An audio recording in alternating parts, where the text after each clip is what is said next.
এই তোমরা এখন কি খাচ্ছ? নুডলস খাবার তুমি? কে রান্না করেছে তা তো বললে না তোমরা তো। মা আর তুমি সাথে কি খাচ্ছিলে এটা? কাছে দুষ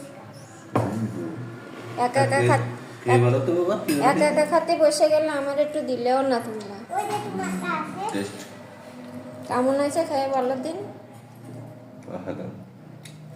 মাম কেমন হয়েছে?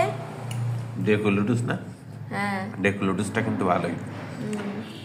ডেকুলুডুস ভালোই। আগে তো মনে করতাম যে ডেকুলুডুস ভালো না, কিন্তু ডেকুলুডুস তো দেখছি অন্যরকম একটা স্বাদ আছে পুরো। এই মশলাটা ভালো তো এই জন্য। আমরা সবাই নুডলসের প্রতি আসক্ত, কিন্তু ডেকুলুডুস অনেক ভালো। মাম ভালো হয়েছে? থ্যাংক ইউ, খাও। Thank you Maina. ওয়েলকাম।